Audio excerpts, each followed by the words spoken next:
King is on the way. Marilyn Wood, wonderful. Hi. And Aaron Brewington. All right. Charlotte's still on the beach. I'm still on the beach. I'll be 10 soon. Just wait until Gavin Newsom gets at you.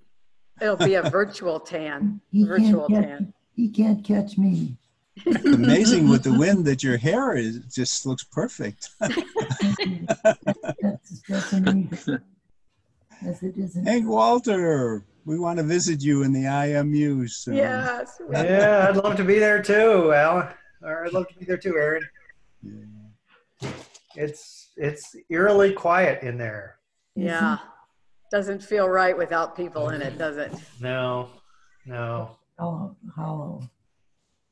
Maybe Dave Meyer How do you increase the volume? and Steve Engel. I've been joking with people, Aaron, but it's true. There are a couple corridors I went down the other day that How I do you never knew. increase the volume? I never knew they had motion detectors on the lights. Oh, They've just always been on before.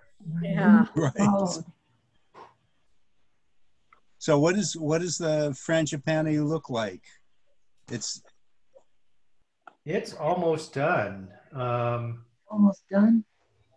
Yeah, I think we're waiting on a control panel for the lights, and they had to redo the stain on the wooden stage.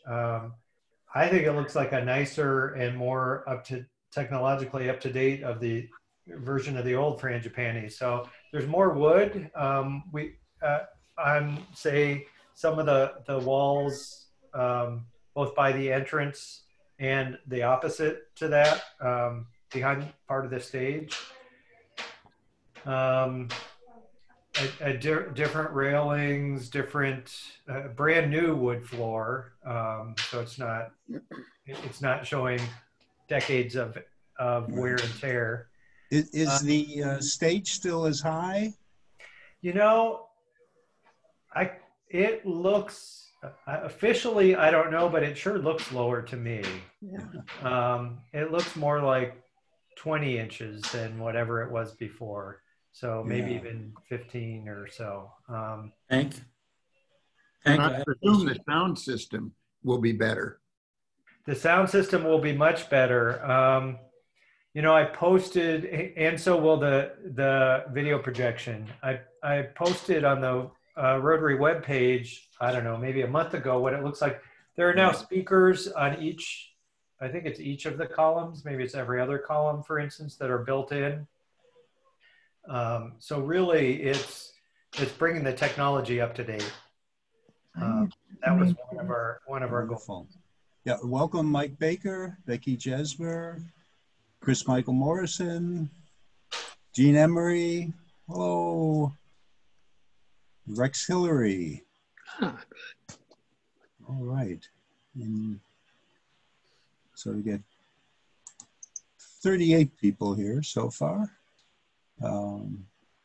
So Jane, you get to see everyone filing in. 2 screens.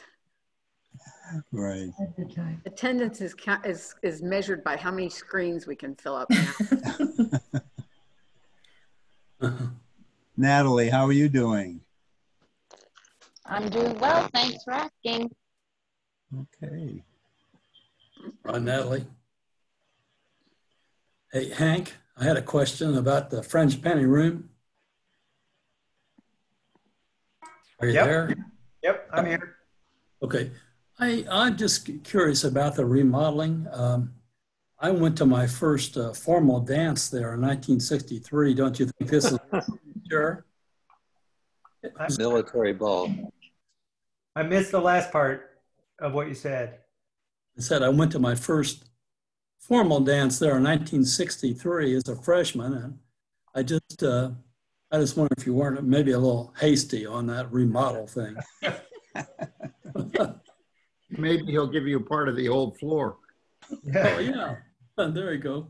Once every 6 years, whether it needs it or not. Yeah. Okay. Well, We're trying to work our way through the building, kind of a chunk at a time, bring it up to speed. Although this latest economic downturn is going to kind of slow things down a bit. Seems like a I good want time for to it. welcome Eva Johnson. Hello. That Owen's daughter from Moscow, right? Oh, really? Yep. Is All she- right. is Just she- keeping that international thing going. Yeah, we want to have at least one international visitor every week. Love it. Yeah. And Jean Dayton is here. Hi, Jean. Judy Schroeder. All right. Hello to Megan And Thompson. Megan Thompson. Great. Nice to see you. Yeah. Good to see you too. I'm excited. Lance Everly and Phil Eskew. Normally Amy comes, so I'm excited to be here today from Wonder Lab. And usually Megan, Amy. Well, you know, Delighted. you guys can all come at once now. That's true. That's true. Maybe we will. Yeah, no, really, you'd be welcome. Thank you. Okay, so now we have the third screen starting up. We Okay, add her to a screen. and Matt Stitzinger, welcome. Thanks, Aaron. How are you? Okay, you're Good. no big news yet? Yeah, we've made a decision on our scholarship winners, so look forward. Or that news, I meant on the personal side. No, not on the personal side. Hopefully soon. Hopefully So soon. you'll probably be here next week to do the program? We'll see. Depending on, yeah, that's. I guess that part's not up to me. I guess we'll see. We're supposed. I should be here. Most to things be. aren't up to you anymore, right? Right.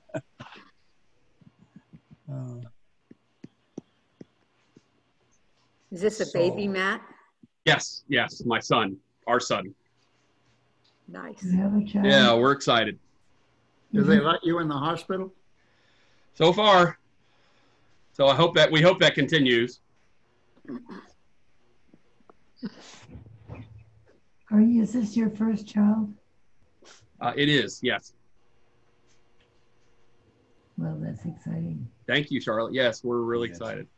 We want to welcome Gene Dayton of the Bloomington North Club, who's joined us. And Gene, as you may know, for 5 years was the chair of the Bloomington Rotary Toast. Welcome, Gene.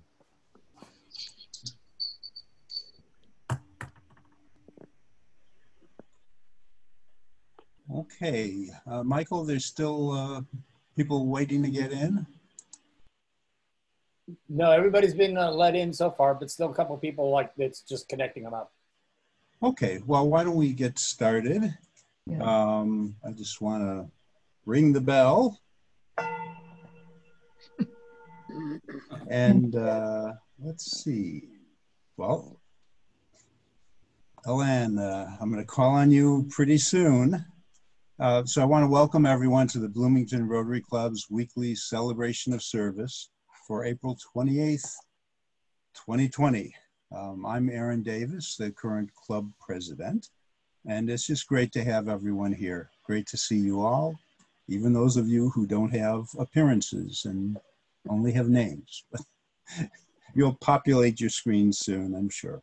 So it's great to have you, including our special guests. Ellen Barker will now give a unusual and wonderful reflection after leading the Pledge of Allegiance. Okay.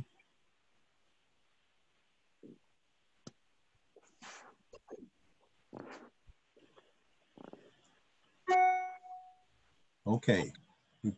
Pledge allegiance To the flag. to the flag of the United States of America, Choose and the to the republic republic for which for which it stands, one nation, under Under God, God, indivisible, indivisible, with with liberty, liberty justice, and justice all. for all. And now, Alan Barker, senior lecturer at the IU School of Jacobs School of Music and director of music entrepreneurship and career development. Thank you so much. I have something that I'm going to share with you now. So we'll go ahead and just play it and see if this works. Hi, everyone. I thought I might talk about some of my personal history and something that I've been meditating on over the past few weeks. How new beginnings in times of intense turmoil and change can open us sometimes unexpectedly to deep humanity. As many of you probably know, I was born and raised in South Africa during the apartheid era, an era in which racism and segregation were embedded in the country's constitution. 1959, the year of my birth, was just a decade after the Afrikaans nationalist government came to power, replacing a government that had attempted to reconcile differences between the two white minorities, those English and Afrikaans, since 1910, following the Boer War. So despite the situation, or perhaps because of it, I actually had a very happy first world upbringing with all the trappings of a life, with roots of my father in England and Ireland and my mother in France. Some ways, we were a typical liberal family with a deeply felt sense of service and faith, service to the community, albeit a secluded one. In my early years, the black people I came across were mostly domestic workers whose music I loved. Durban also had a very large Indian, and still does, expatriate community, and I probably saw more Indians than I did Zulu people, who made up 80% of the population of the province at that time. So I had a very secluded upbringing. That said, my father was a political activist under the radar while teaching and working on the faculty at one of the two major black medical schools in the country. And I came across Stephen Biko, who you may know the name of, as a medical student. My father was one of his mentors, and my father also took the South African Medical and Dental Council to court over Biko's very, very tragic death. And then my father represented the same organization years later in the Truth and Reconciliation Commission. So it was a life of contrast and a life of contradiction. Fast forward to my undergraduate years in Cape Town, and the floodgates of curious questioning of authority came pouring in with the realization that I had been living in a cultural and political lie. The inequality and brutality of the world around me was suddenly horrific. As I engaged with the wider sense of what South Africa was, I just rebelled, like many of the students around me. This was a time of massive political upheaval in the country. There were riots, there were bombs, very scary, and the students on campus refused to go to class, and we spent many weeks trying to re-educate ourselves at one time. As I participated in the demonstrations and strikes, I knew the world around me was changing forever. Out of those times of immense turmoil, there were no maps for the future and no way of going back to the fake stability of the past. All of this led me to a deep yearning for political and cultural reconciliation that has really stayed central to my life.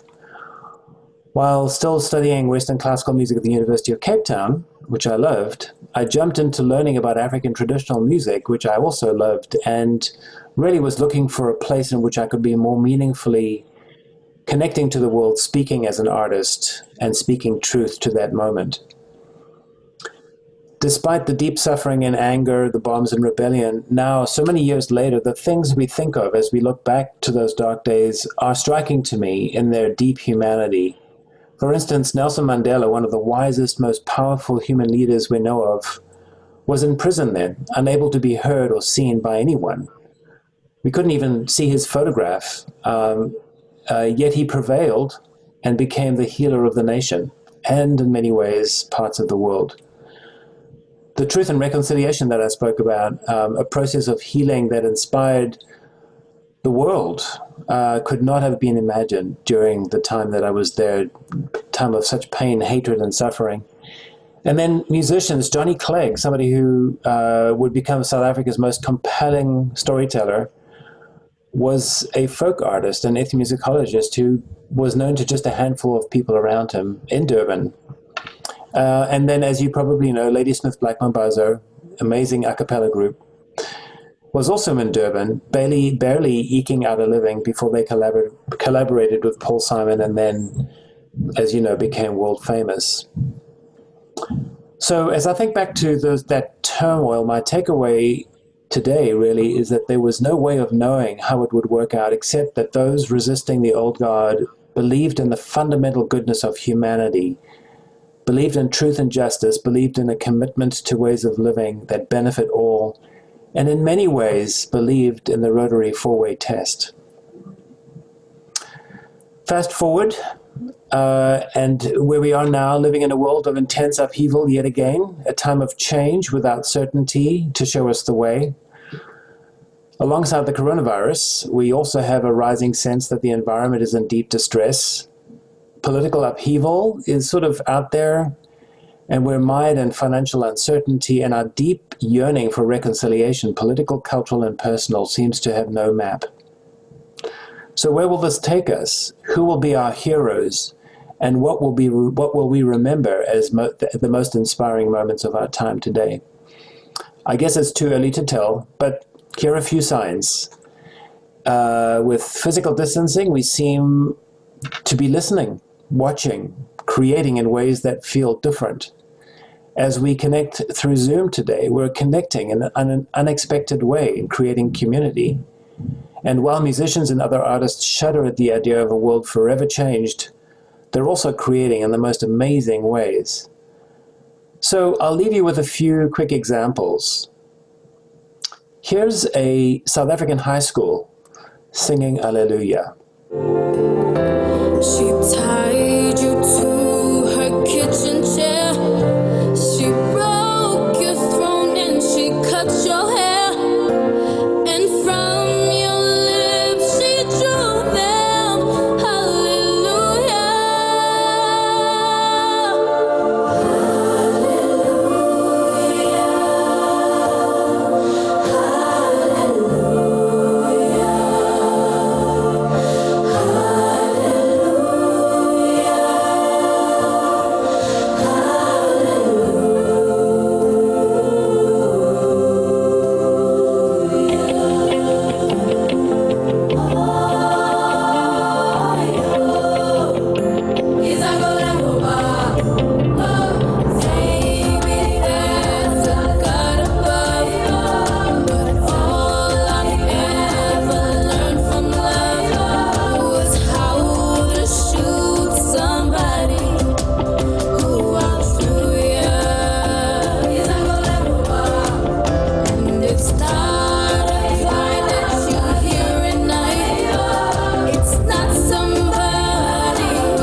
Here's a group of Jacobs School of Music students performing together.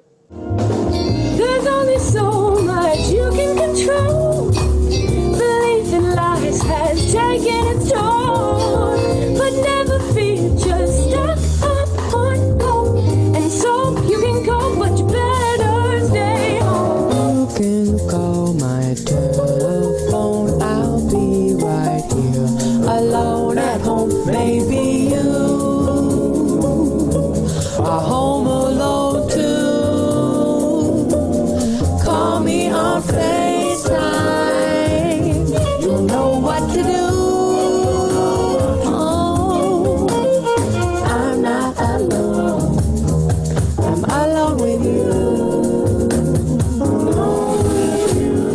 And I want to introduce you to this amazing composer, Eric Whitaker, who over the past 10 years has been thinking about what we call today network art, or network arts, creating an incredible choir out of musicians who are from everywhere in the world.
Thank you.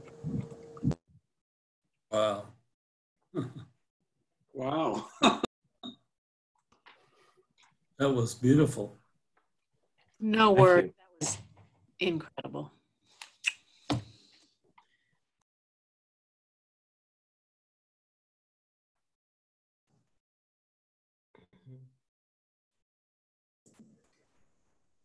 Thanks, everybody.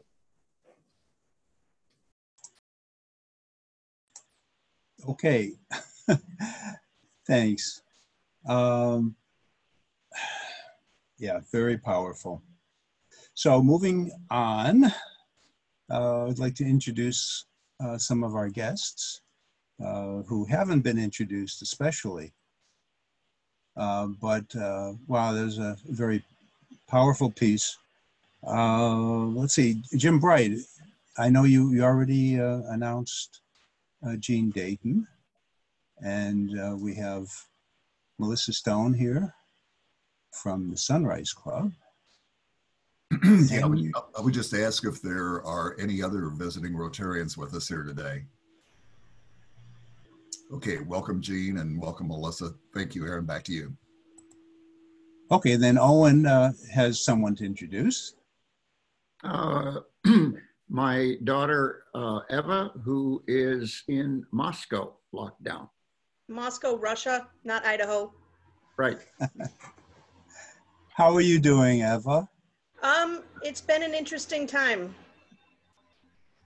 Just, the city is supposed to be locked down, but I look out over a major intersection and there's a lot of traffic. So either there are more essential folks that I'm aware of, or Russians don't follow rules. That could be. Hard to believe. One more time? Steve, what were you saying? I just said it's hard to believe that they wouldn't be truthful. Right. Eva, thank you so much for being here. We're absolutely delighted. And thank you, Owen, for bringing these family connections and these international connections. They're both wonderful. Rotary is about family too. So, Aaron, we've got Len Tiemann with us too from the Bloomington Sunrise Club. Welcome, Len. Excellent. Welcome, Len. Okay. Anyone else who's noted or hasn't been noted yet who's visiting?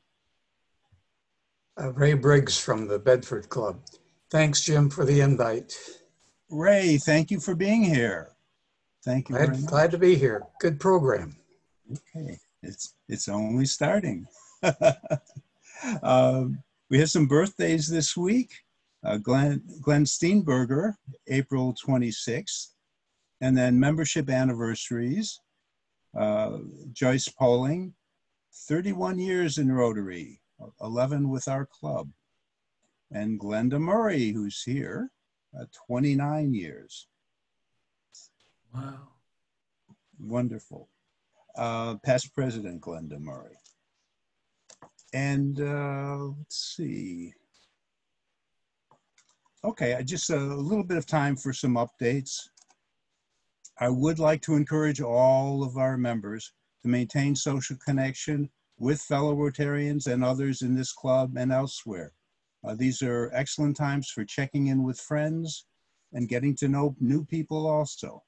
So phone calls and emails should be expected and welcome at this time as we mark the 7th week since we last met in the Georgian Room on March 10th. Join us at our next Rotary Zoom Cafe to socialize. So we're having them weekly on Thursdays from 7 to 8 p.m.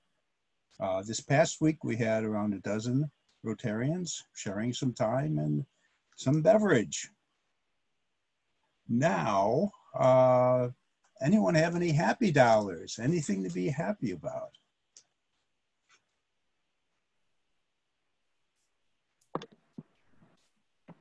Martha? I will go. Kate, go ahead. Okay, sorry, Martha. I'm happy because on May 11th, I'll be starting a graduate certificate program in the Higher Education and Student Affairs Department. So I am excited to be back in a class. Wow. Congratulations. And I'm happy because we did brave a trip to May's greenhouse and bought some things, and I have all of them in the ground except for the 2 roses, which will take me a little longer. And Patrick is almost finished with a drainage project that we've been talking about for a year. And before it rains, he will have it done. So yay. Okay. And Martha? Yeah. I'm just in awe how well these meetings are going. And I just really wanted to give some happy thoughts and happy dollars for the people who have made this transition. As Aaron had just mentioned, you know, it was less than 2 months ago that we were meeting in person. But Ashley Sullivan, our president-elect, has certainly been instrumental. Alan Barker, what would we do without you? And with that amazing reflection today, thank you. Michael Shermas, you've just done an extraordinary job too, and Katie Beck and Jim Bright, and all of you helping to keep Aaron sane, which helps keep me sane, so I appreciate that. But I'm just really delighted with this. We've got a thing going here. That's it. Hey, who's next? I have, Aaron, I have happy dollars. We go hiking every day with our pup, and it is just a wonderful thing to be doing at this time, to be out in the sunshine and even sometimes in the rain, but just to be outside and taking these hikes and being in the park and what have you. It's really worth a lot of happy dollars at this time. Excellent. I'd I like want to to say say hi to Martha Wales and Jim Sims, John Diltz, and Tina. I'm Martha. Oh. So who's next?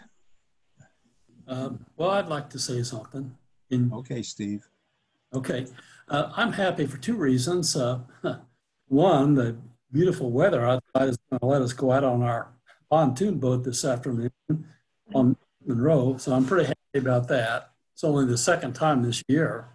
But more importantly, I'm happy about the people in our club who have support Shelley Yoder's bid for state senator.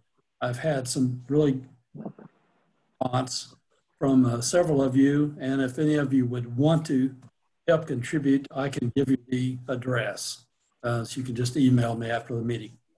That's what I'm happy about, that's all. And I love the wonderful reflection like everybody else. That was fantastic, Elaine.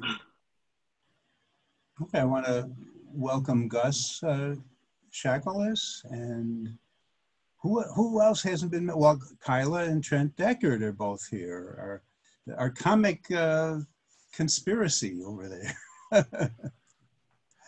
Welcome. Okay. Okay. Anyone else for happy dollars?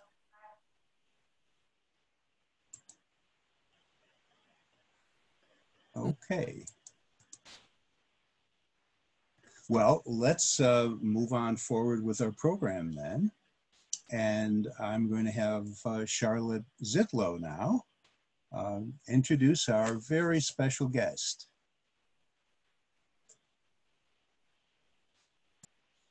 I want to say we have a very patient speaker today. That was such a wonderful program, Ellen, that you presented to us. I hope you can bottle that and share it with other people, because that's too good for one show. Anyway, I'm very, very happy today to introduce Jane Rogan, who's originally from England, from Cheshire, where I thought they only had cats, but they don't. They have weavers and other dairy farming as well. I don't know, you didn't catch my reference to the Cheshire cat.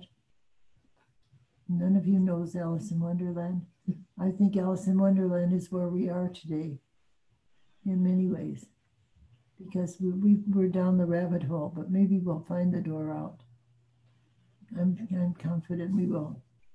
So anyway, Jane is here from Cheshire and came over 23 years ago to the United States and is a Hoosier by choice.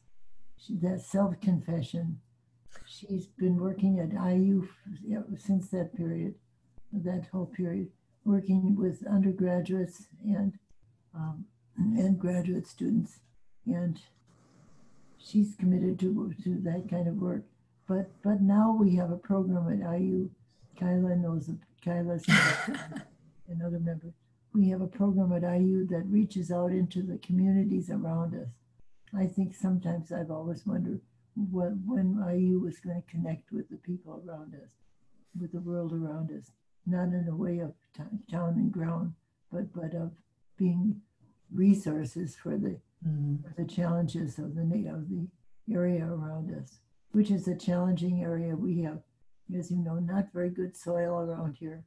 We've got hills and so forth. So we are not really predestined to be an agricultural community. And the hills are here, and we have limestone, and that's a challenge because there's not the market for limestone there used to be.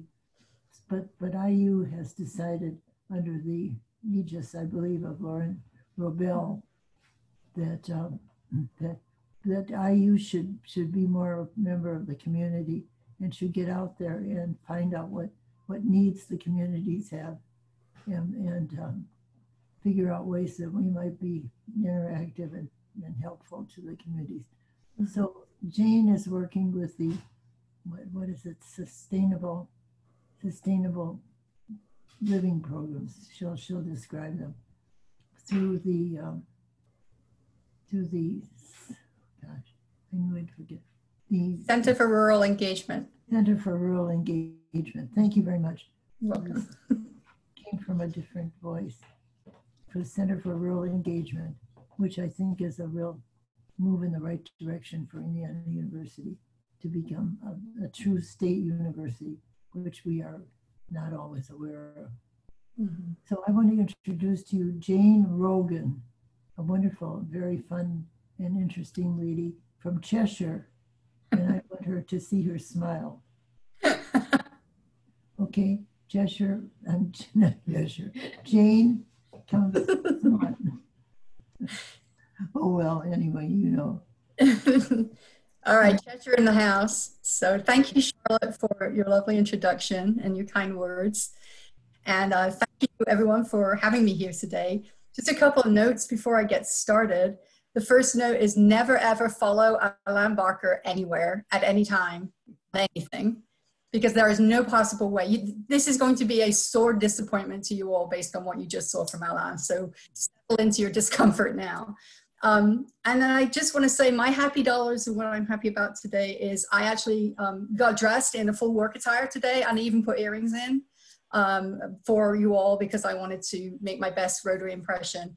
And I also want to recognize that it's only when I get on Skype that I really see how desperately I could use a haircut. So hopefully you'll bear with me on that front too.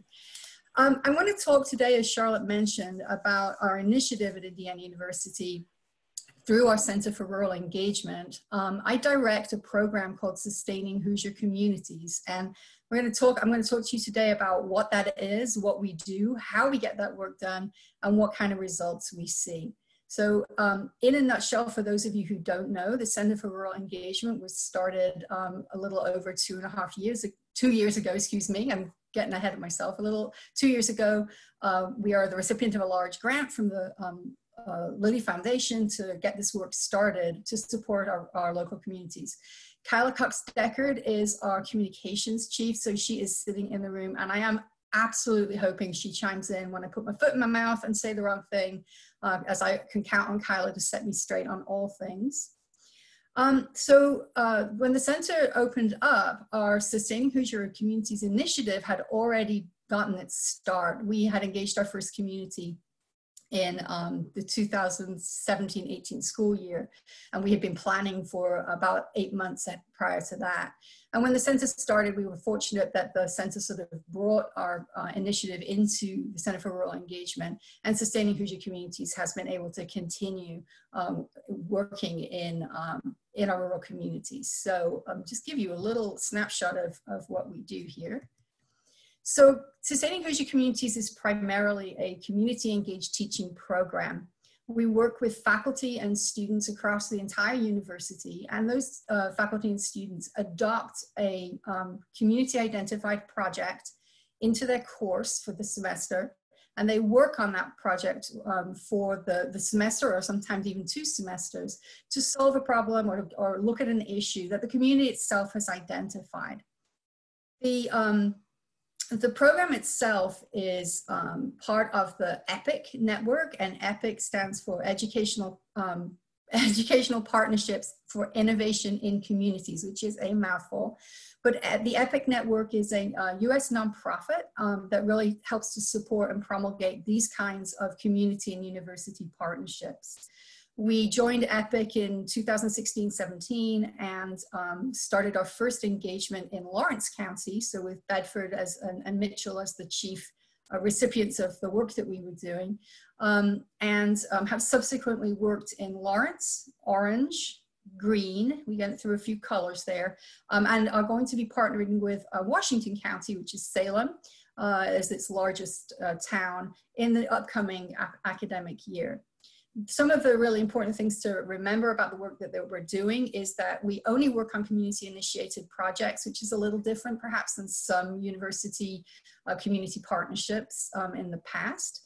And faculty members must take on a course, take a project into a course that they know they're already going to be teaching. We recognize that doing community-engaged teaching is it's a tough road to hoe for faculty. It's a lot of additional work.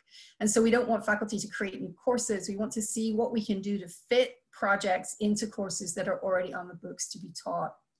Without our actually trying, we've basically created the largest rural iteration of this kind of program in the country and actually across the world. There are universities in Africa and in Israel, and some possibilities to open up in Asia.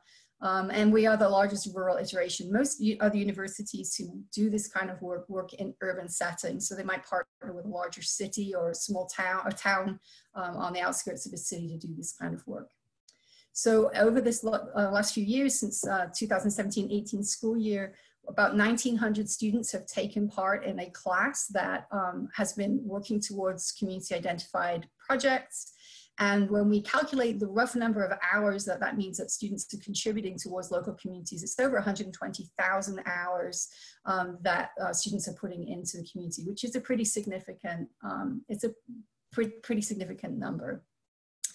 And we were very fortunate in the 2019 and that academic year to, the 18-19 academic year, to be nominated, and we won the Outstanding Program Award for EPIC-N, which was a surprise to us because we're constantly learning in this process, and it was a nice accolade for us to be recognized, and also to know that we're I think getting things right. The kinds of projects that we work on are very diverse. We aren't just, when you think about working with community development and working in communities, I think sometimes folks might think we just do, city planning, that kind of thing. Those aspects are there, but we also work in health, we work in the arts, we work interdisciplinary, we work with wellness programs, pretty much you name it. We've had computer engineering programs as well. Whatever the community is looking for, we try to help them resolve that issue. So I'm going to talk a little bit about how we do our work and what some of the underlying principles are behind our work. We fundamentally believe that what we're doing has to be asset-based community development. I think universities over time, and I'm probably sure many of you have heard stories or know them firsthand yourselves, sometimes haven't worked very well with communities. And so what we've adopted for ourselves is this ladder of citizen participation. It was written in 1969 by Lee Arnstein. And when she put this together, she was I think, rather critical in some probably justifiable ways about the role of the university and the traditional roles it has tended to play in community. And we want to make sure that when we are partnering with our communities, that we start in that higher order citizen power rank of this citizen participation ladder. We want to make sure that we are absolutely including partners in our communities at every stage, from when we are starting to work in communities to when we are actually actively developing projects, and then when projects are happening in collaboration with our faculty and students, that there are community members who have control of those projects as we work through them. So it's essential to us that we start at partnership and we keep working up that ladder to try to get towards this idea of citizen control. We can only do this work in this way if we build trusting relationships, and those take time. So while we might actually have courses in a community in the fall and spring of an academic year, we've already been partnered with that community for probably since the prior October, November time when they're applying to become our next community.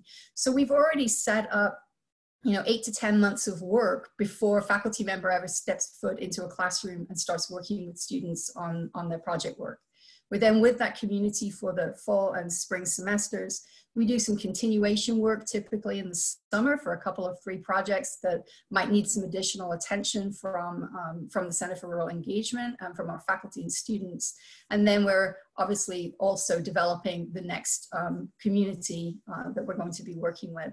So at any point in time, we can be working with a past, a present, and a upcoming community getting this work done. But really that notion of time and investment in trusting relationships is at the core of what we do. And I think it's become sort of essential to us that we recognize that everything we do has to be in partnership. We have eradicated the words to do things for communities and also to do things to communities. We're not in the business of doing that. That would be the sort of lower order things, but everything that we do is in partnership. That's at least what we strive for. So in addition to this idea of kind of making sure that we're partnering with communities, we also want to make sure that we're using this asset-based community-driven process, which looks at appreciative inquiry. And this is just a little example I had come up with for a presentation to the Indiana Campus Compacts earlier this year. But if you imagine an issue in a community, and so the issue is here, and this is a real one, that kids are loitering downtown, and they're a problem for store owners and also for people who want to go shopping in the downtown area. And the local downtown business association perceives this as an issue. And of course, what normally happens is they go, this is a problem, kids are a problem, someone should do something about it. And the Downtown Business Association might go talk to the mayor and the police chief and say, somebody needs to do something, but it's really unclear what the something is and who's going to do it. If we use the asset-based community-driven process with appreciative inquiry, we're going to reframe this not as a problem, but as an opportunity to leverage assets in the community, to work collaboratively together, and then to really think about what are the interests and needs of the community that need to be met. So it's not just one-sided where it's the Downtown Business Association that's mad at kids. You also have to recognize, well, maybe kids don't have enough going on, that they don't have enough activities. And so maybe it's trying to find what assets that exist in the community and meshing them together. So instead of the problem being kids loiter downtown, we think about this like with our imagination, and we think in a future-oriented way. Imagine what our town would be like if kids had a place to go and they had a good experience, and shoppers also had a good experience. How could we make that happen? And that sense of collaboration then that comes in, and building on the assets that already exist in the community. And then this becomes a really important part of how we do our work. Asset-driven, collective action, and looking at needs and reframing them outside of that whole problem schema, but how are you looking at needs and sort of working towards a solution that might be a little bit more positive. Tends to bring more people to the table. And that becomes very, very important to us as how we go into communities and then start working with communities on asset mapping, because that's the first step in our being able to understand what communities have, what resources are available, and how we can tap into them. So in order to do that part, we have created our own asset map. It has 10 categories in it. And these 10 categories are the most common things that we see in our rural communities. So we primarily work in Southwest Central Indiana. That's the 11 county region that starts with Monroe County in the top and then goes down to the river at Crawford County, ending sort of in a straight line. And so obviously we see that our communities are not homogenous. There are certain things that exist in some communities and not in others, but the types of things that exist are relatively commonly seen in different communities.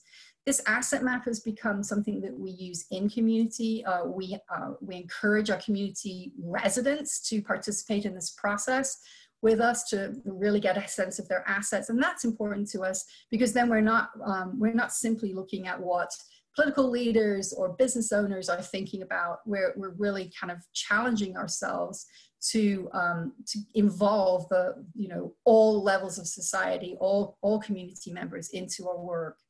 So as you can see here, we have things like education represented, health and wellness, housing, leadership, and asset mapping is kind of messy. People write down lots of ideas and then you have to do something with that.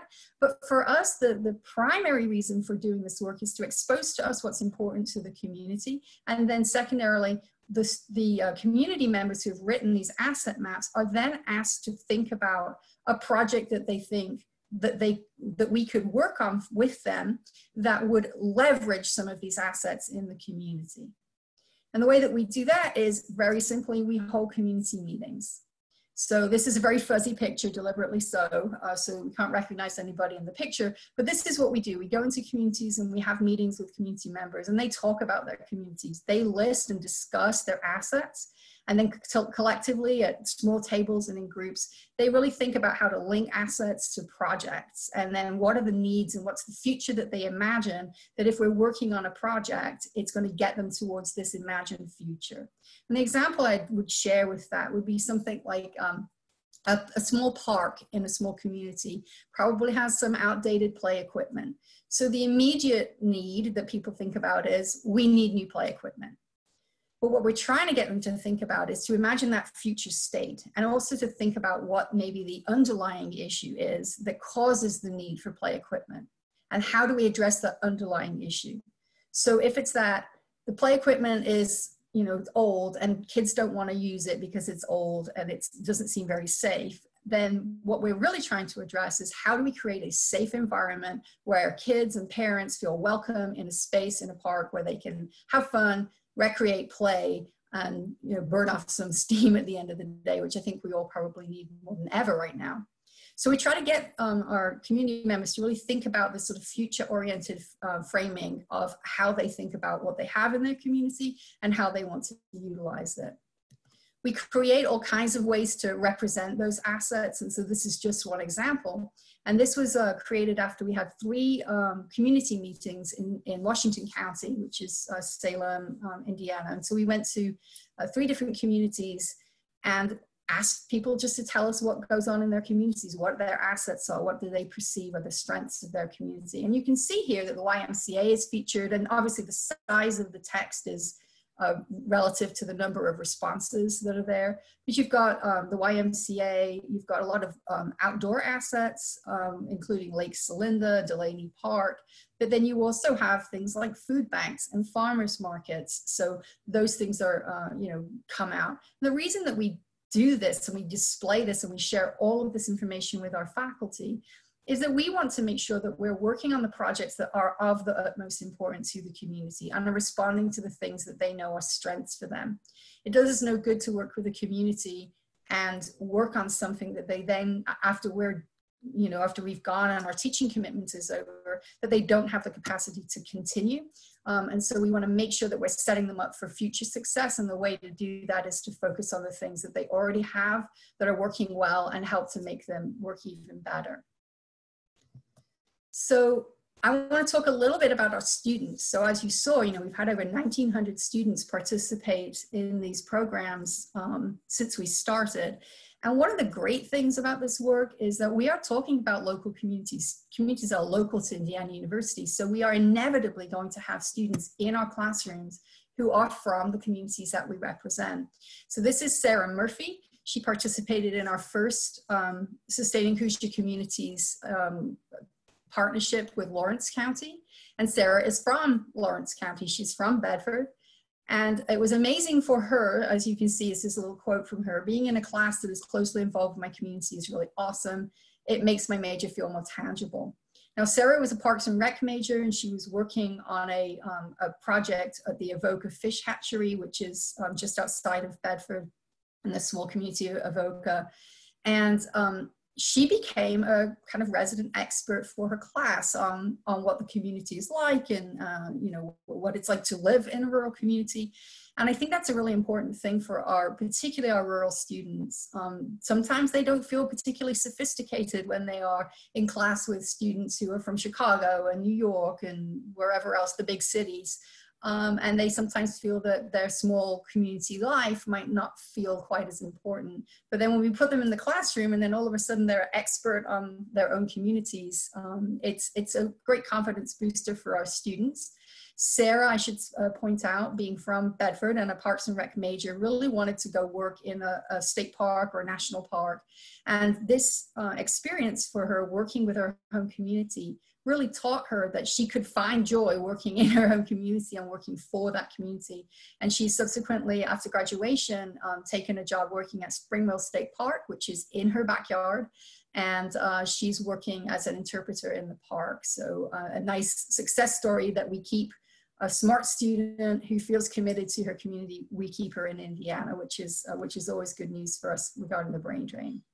I want to share with you just 3 examples of projects that we've done in a couple of communities, just to give you a sense of the diversity, but then also to show you how the work that we do doesn't end when we are done teaching and when the students have delivered whatever the deliverable item might be, a logo, branding, a map, a report.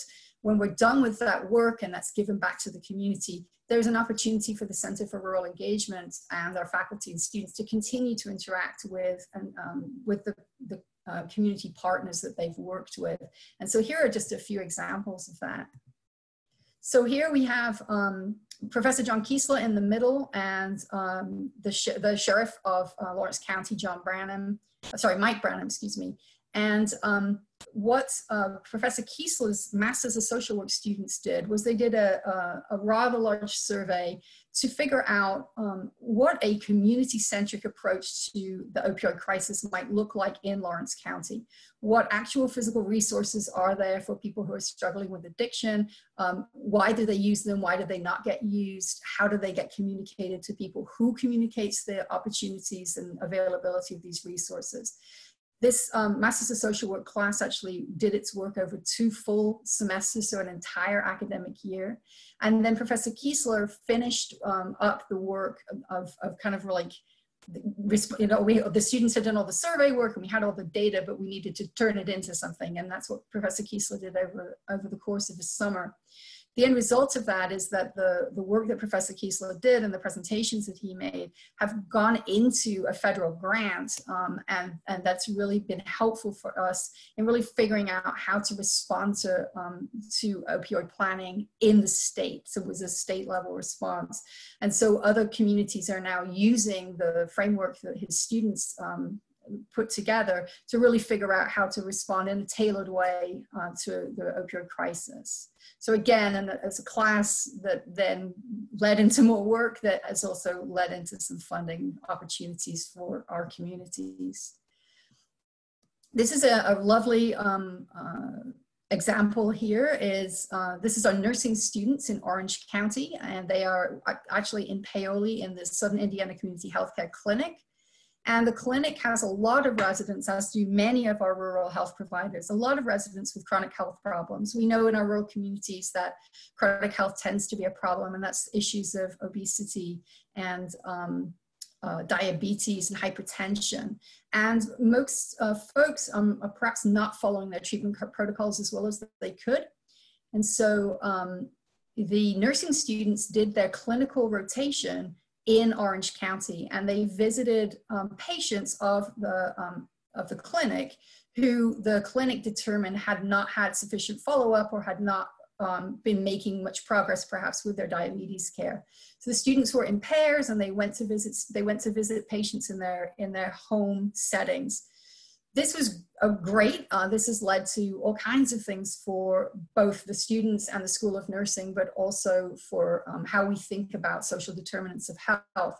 It became very apparent to the students very quickly that some of the reasons why residents were facing diabetes and obesity and hypertension were, poor diet and not enough activity and exercise, and generally a sense of isolation, living in very remote parts of the rural community without ready access to transportation. So the nursing students then were very aware of the fact that these social determinants of health were sort of beyond their remit. They were beyond their ability to help, and they were dealing with clients who maybe had damaged homes that couldn't be repaired, and that was really impeding their clients getting better. And so the following academic year, John Kiesler, who you just saw from social work, partnered with the School of Nursing. And so they put their nursing students and Masters of Social Work students together. So the social work students took case histories and tried to determine how to get better access to all kinds of social services to help with the health and well-being of the patients. And then of course the nursing students were primarily then focused on really tending to the more medical needs of the incident medical needs of the patients themselves. But again, a great partnership with a great community client. And then we were able to kind of have a longer response with them that went over 2 academic years. But also then you can see the university isn't just thinking about how do we go into community, but we're really looking at what can we do to change curriculum even so that we can have more of these really intensive experiential opportunities for students, because they're such solid learning opportunities. So I think the last little example I'll share here is in fact the Avoca Fish Hatchery. So there you see Sarah Murphy, and she should be familiar to you who you saw her before. And this is Professor James Farmer. For those of you who know James or might not know James, he runs the campus farm on the corner there of, where is that, on 10th Street by the post office. And his class was the one that looked at this Avoca Fish Hatchery. And the Indiana Department of Natural Resources wanted to rid itself of the fish hatchery, and they wanted to give the deed to some kind of governmental agency within Lawrence County. Unfortunately, Bedford was the only place that had a Parks and Rec board, and the students' first determination was unless there was some kind of county-wide Parks and Rec entity, they weren't going to be able to deed this property over to the community. So the students in his class sent out, I think, they got 700 responses to a survey. I swear Lawrence County loves the survey like no other county we worked with. I'm grateful for that. They got 700 responses back to this survey, and those responses really helped them to understand what the community really wanted for this site moving forward. And so the students then wrote up papers on what they thought the future could look like and what were the immediate steps that the community needed to take. From the results of their work, the community then, the Bloomington Parks and Rec Board, the outgoing mayor, Shona Gurgis, they were able to write a grant to ROI, which granted them right at the end of their last year, a $125,000 grant so that they can establish a county parks foundation. And then that would be the entity that would then take on Avoca and start working towards getting, really securing a positive future for that. It's a beautiful piece of property if you haven't been out there. It's just off of Highway 37 and it's an amazing property. So here are students, on the site there, and they were actually trying to estimate the age of trees and those kinds of things to sort of think about how they would imagine the asset in the future. So just a few examples for you of the kinds of work we're doing, the essential role that our faculty play, but also the really important role that our staff plays in setting up these trusting relationships in community and really getting out there to understand at a very deep level what the needs are of our communities and how to respond to them. So with that, I am going to turn it back over to Charlotte. I've left my contact information up here. You're more than welcome to email me, call me, and my number rings to my cell phone anyway. So even though I'm not sitting at my desk. I want to go back on. Yeah. Thank you so much, Jane. When I took on the program committee, I decided that I wanted to show how IU impacted the state in various ways that we might not know. And this is certainly one of them. And also, you know, we've heard from Lori McRobbie and her work with the wives of the presidents, and we've heard from our own member Jim Capshew about the involvement that Herman B. Wells had with the community when he was president. And I think in the future to hear from Patrick O'Meara about the international relationship to the community. But it seems to me the work that Jane and the Center for Rural Engagement and its mother organization, I can't remember all the layers, but Kyla can fill me in maybe. In any case, that they may play a serious role in our relationship to the state, which I think was probably long in coming and very welcome at this point. Thank you, Jane, for all your hard work. Thank you. Thanks for having me today. Yeah, are there questions? I have a question. Can you hear me? Yes, Timothy. I'm Tim Jessen. I've been a pastor in both Lawrence County and Greene County. I know those counties. I've preached in Salem and around Paoli. These counties are very different. What makes them different in terms of their ability to move forward or stay mired in the past? Wow, that's a really big question.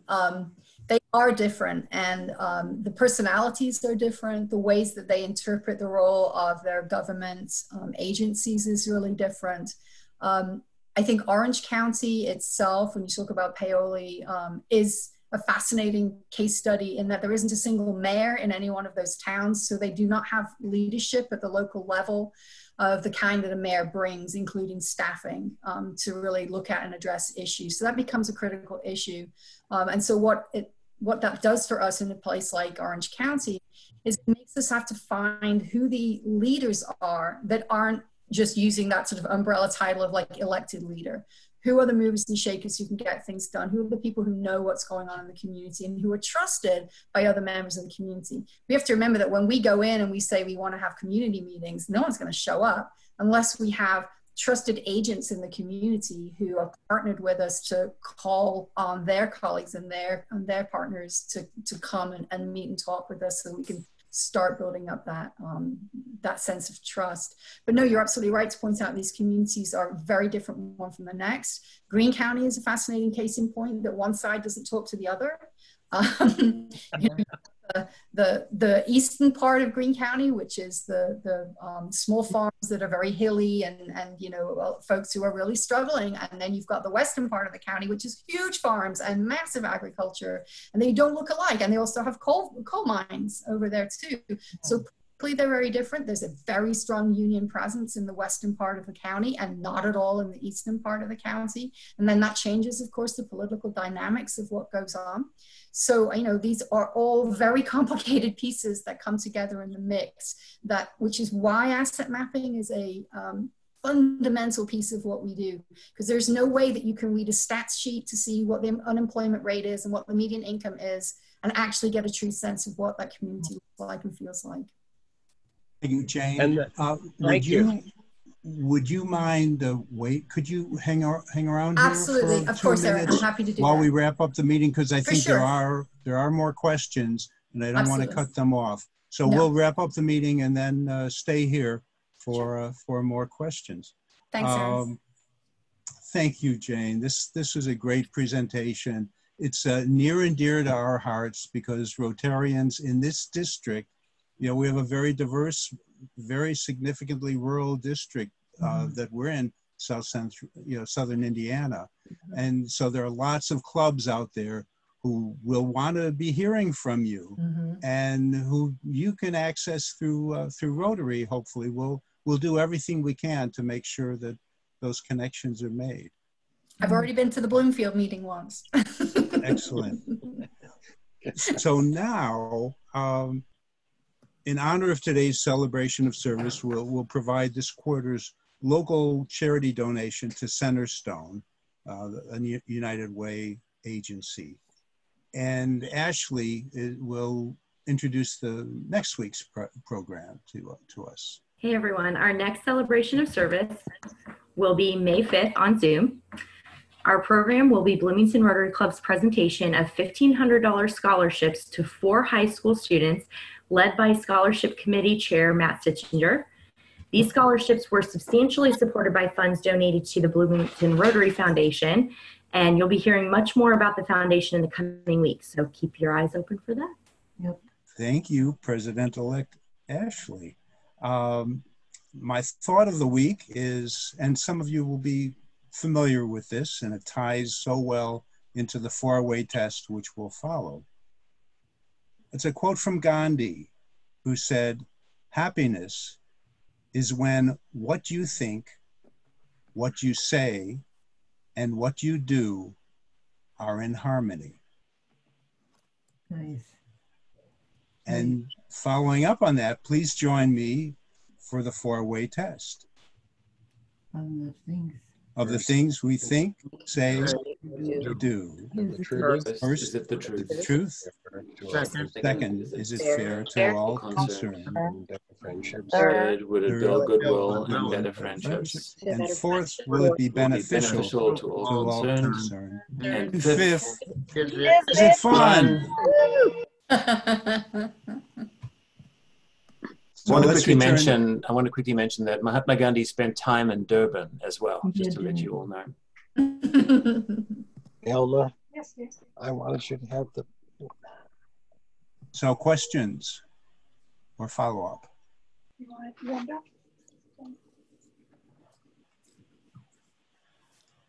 You covered everything, Jane. Okay, Kyla, did you have anything to add? No, Jane did a great job. Really excellent. That was great. Yes, thank you all. Appreciate it. I Yes, have a question. Have you ever considered becoming a part of a national organization called Imagining America? It's a consortium of colleges and universities. It's been around for at least 20 years, currently based at UC Davis. And it's a consortium of universities who learn from each other about the work that they're doing in communities.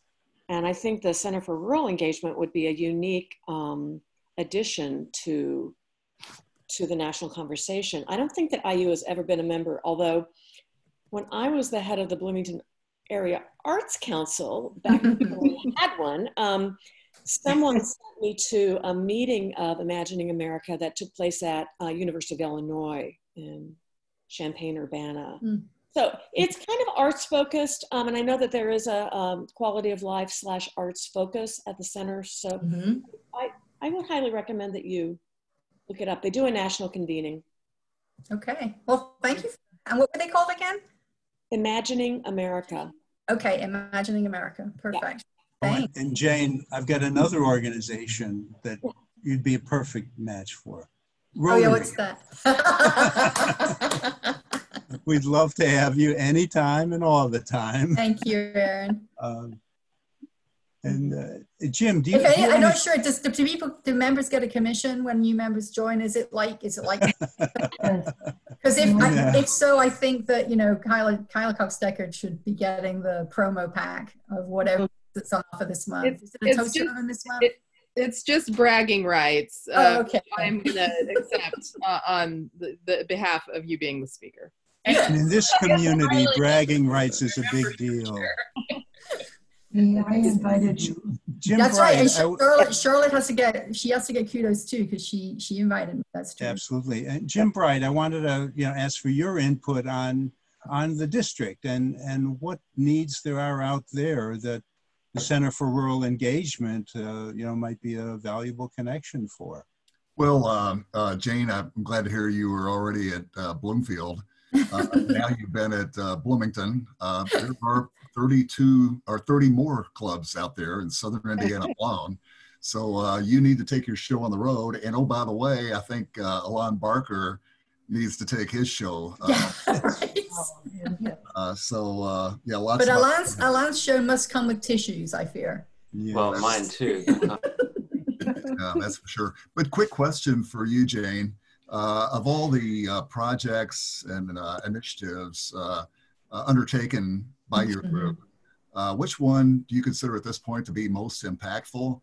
And is there one out there that you consider to have maybe the most upside potential at this time? Yeah, I'd say that our nursing program, for me, as you know, as Charlotte mentioned in my introduction, or rather in her introduction of me, I've worked at the university since 1990. Here, Jim Sims better not say what years we were on Bloomington Professional Council together, because he will give away my age if he does. But hopefully my secret is safe. We were youngsters. We were. I think the nursing program is the one that to me has the biggest upside, because it isn't just about putting nursing students for short term.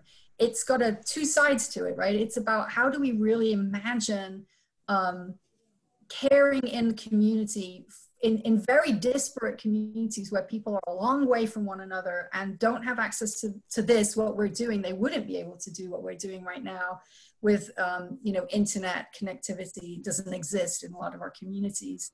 So really thinking about how do we do what I would consider old-fashioned healthcare, right? Where you go door to door and you go nurse people where they live.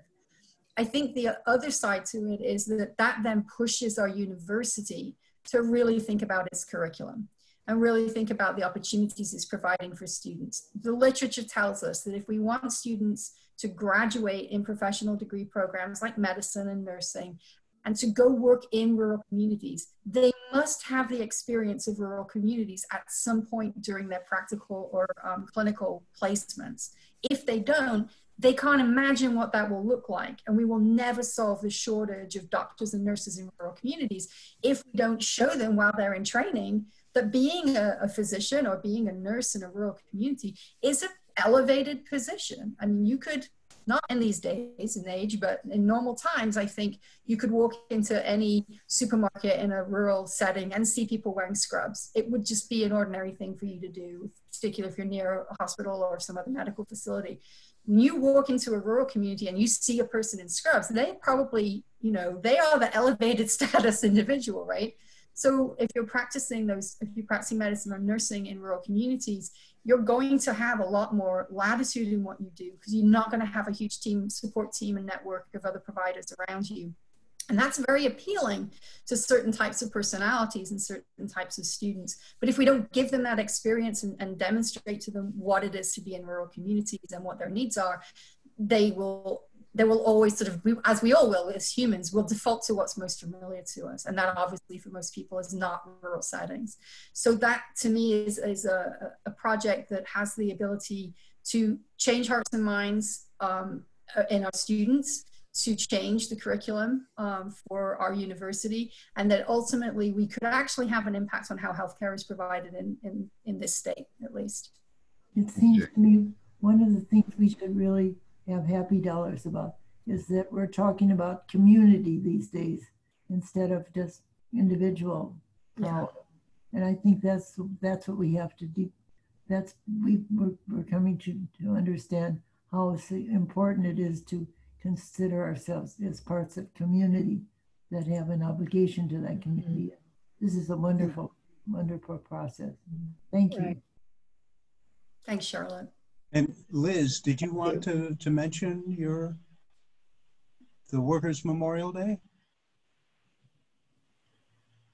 Sure. I just wanted to remind folks, I put it in the chat box, but today is Workers' Memorial Day. It happens every year. The National AFL-CIO honors workers across the country for the sacrifice they have made on their job, either through injury or death. And this year, as I put in the chat box, just seems more relevant than ever. Absolutely. Yes. Any other questions before we close? Anyone else here who knows Jane Rogan? Jane, I do have a question. Can you just name for us the counties that you've already done, and absolutely, has there one been selected for next year, assuming next year can be worked out? Yeah, so our pilot engagement was in Lawrence County. Right. It was a nice, easy community because it's right next door. And then the year after, we were in Orange County, which is just south, obviously, of Lawrence. This year, currently, we're in Greene County, which again is just next door, but it is a long way to go from one side of Greene County to the other. It is a big community. And yes, we have selected our community for next academic year, and that is Washington County. Salem is the county seat, so that's south and east of Lawrence County. And it actually borders on Lawrence and Orange, and, you know, so yeah, a somewhat familiar stomping ground. So yeah. Thank you for repeating that for me. No, you're very welcome, Glenda. So Jane, thank you so much. Thanks, Erin. It's so nice to see you. Yeah, it's been a while. Yes, it has. Our sustainability program connection. That's right. That's right. And Alan, thank you again. Yes. You're very welcome. Yeah, and Wendell, I didn't say hi to you before, and Betsy, and is this a smaller group? Well, it is now. It is now. Right now, wasn't as there are large as the week before. Right now, we have 22. I think we had about 54 or 55 as a max today. I wanted to say two more things to a small group. That is that we have an offer, Alan, for help from Lesotho or Lesotho. A Rotary Club there has asked for help, and I wanted to mention that to you now. Oh, sure. Send you an email. Sure. I forwarded it to the international committee, but yeah, I'd be happy to help with that. Just let me know what I thought you'd do. be interested in that, and outstanding. Yeah, Sure. our global scholar, our global scholar in Berlin was a Peace Corps volunteer in Lesotho as well. Right. So we've got some connections there. Yeah, I have a cousin who works in Lesotho, so I could potentially connect up with him as well. But the question I had to Jane is, if she's still there, is she there? Right here.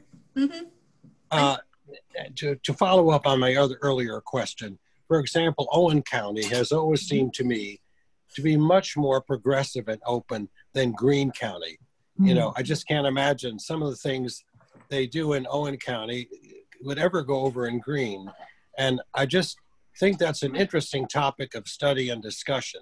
Mm-hmm. Is it the leadership? Is it the political leaders? Is it the community leaders? Or what is it that leads one community to be able to really go forward and others just start to lag back and right. I think that's a really interesting question. I do think it comes down to leadership. I think it comes down to I think there are many pieces to this. It's all incredibly complex systems, right? That you can't kind of unpack and point to one thing, because then there's also everything's connected to everything else. And an overwhelming issue is maybe they're having the kind of experience they want. So it's not that we should, that we're the ones who lay are our judging, expectations on and them. that's the nature of the program, is to come if you want to ask for assistance and facilitation in some way. But Rotary for sure is not political, and we're just going to support all the communities in a way that they want us to. That's a really great point, Erin. That was something that came up recently.